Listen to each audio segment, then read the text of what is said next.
नमस्कार मित्रों। भगवद गीता के 7वें अध्याय का अध्ययन हम समाप्त कर चुके हैं और 8वें अध्याय का अध्ययन आरंभ करने से पहले मैं आप सभी के सामने एक परीक्षा प्रस्तुत कर रहा हूं। मेरा आप सभी से यह आग्रह है कि आप इस परीक्षा के उत्तर मुझे प्रदान करें। 5 नवंबर तक यदि आप मुझे इस परीक्षा के उत्तर प्रदान करते हैं तो मैं आपका नाम एक लकी ड्रॉ में सम्मिलित करूंगा और इस लकी ड्रॉ की जो विजेता होंगे उनको निखिल एक भगवद गीता की प्रतिलिपि प्रदान करेंगे। तो भगवद गीता की ये प्रतिलिपि प्रदान करने के लिए निखिल को बहुत बहुत धन्यवाद। यहाँ पर हमारा जो उद्देश्य है वह यही है कि आप सभी इस परीक्षा के माध्यम से भगवद गीता के 7वें अध्याय की जो शिक्षाएं हैं उनको एक बार पुनः स्मरण में लेके आएँ। तो इस प्रकार से ये जो ज्ञान है यह आपके साथ एक लंबे समय तक रहेगा।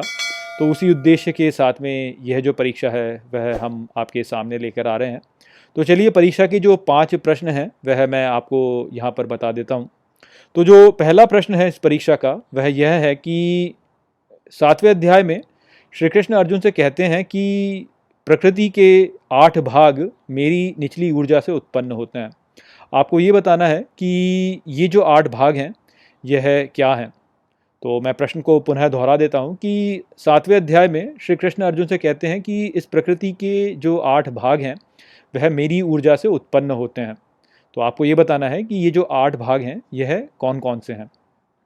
जो दूसरा प्रश्न है वह ये है कि श्री कृष्ण ने भगवद गीता के 7वें अध्याय में आभूषण के उदाहरण द्वारा ये बताया है कि किस प्रकार से ये जो संपूर्ण सृष्टि है यह आभूषण है और उस आभूषण का एक भाग मैं हूँ। तो आपको ये बताना है कि वह जो भाग है वह क्या है। तो मैं प्रश्न को पुनः दोहरा देता हूँ कि श्री कृष्ण ने आभूषण के उदाहरण के द्वारा ये समझाया है कि किस प्रकार से इस संपूर्ण सृष्टि का आधार वह है। तो उन्होंने आभूषण दिया और बोला कि उसका एक भाग मैं हूँ। तो वो जो भाग है वह कौन सा है यह आपको बताना है। जो तीसरा प्रश्न है वह यह है कि जो नायक होता है उसका एक गुण ऐसा है जिसको कह करके श्री कृष्ण ने बोला कि नायक में यह मैं हूँ। तो आपको ये बताना है कि वह क्या है। तो मैं प्रश्न को पुनः दोहरा दूं कि श्री कृष्ण 7वें अध्याय में बहुत सी ऐसी वस्तुएं हैं जिनके कुछ उनके गुण हैं जो कि श्री कृष्ण बोलते हैं कि ये मैं हूँ। तो उस प्रकार से उन्होंने नायक में भी बोला है कि नायक में मैं ये हूँ। तो आपको ये बताना है कि वह क्या है जो कि श्री कृष्ण है। तो नायक में श्री कृष्ण क्या है ये आपको बताना है। जो चौथा प्रश्न है वह ये है कि श्री कृष्ण ने बोला है भगवद गीता के 7वें अध्याय में कि 4 प्रकार के लोग होते हैं जो कि मेरे आगे समर्पण नहीं करते। तो आपको ये बताना है कि वह 4 प्रकार के लोग कौन हैं। तो मैं प्रश्न को पुनः दोहरा दूं कि श्री कृष्ण के आगे समर्पण न करने वाले 4 प्रकार के लोग कौन से होते हैं ये आपको बताना है। जो 5वां प्रश्न है वह ये है कि श्री कृष्ण ने भगवद गीता के 7वें अध्याय में ये बताया है कि जो भी यहाँ पे भूत हैं वह सभी वास्तव में आरंभ से ही मोहित हैं। तो आपको ये बताना है कि ऐसा क्यों है, क्योंकि हमने यहाँ पे आपको समझाया कि कैसे जो आरंभ से ही सभी जो भी व्यक्ति हैं जो भी प्राणी हैं वह मोहित होते हैं। तो ऐसे मोहित वो क्यों होते हैं इसके बारे में आपको बताना है कि श्री कृष्ण ने बोला कि सभी जो व्यक्ति हैं, सभी जो प्राणी हैं, सभी भूत यहाँ पर हैं वह आरंभ से ही मोह में हैं। आपको ये बताना है कि आरंभ से ही मोह में वो क्यों है। तो यही 5 प्रश्न थे भगवद गीता के 7वें अध्याय को लेकर जिसको कि हमने आपके सामने रखा। इन सभी के उत्तर आप मुझे 5 नवंबर तक प्रदान कर दीजिए।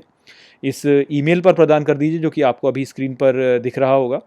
तो यदि आप मुझे 5 नवंबर तक इनके उत्तर प्रदान करते हैं तो मैं आपको फिर एक लकी ड्रॉ में सम्मिलित करूंगा और जो विजेता होंगे इस लकी ड्रॉ के उनको निखिल भगवद गीता की एक प्रतिलिपि प्रदान करेंगे। तो निखिल को बहुत बहुत धन्यवाद कि उन्होंने ये एक इनिशिएटिव है जो कि लिया है और यहाँ पर हमने भगवद गीता के 7वें अध्याय को पूर्ण रूप से समाप्त कर दिया है।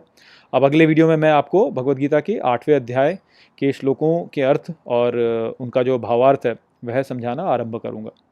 चलिए इसी के साथ इस वीडियो को अब हम यहीं पर समाप्त करते हैं। नमस्ते।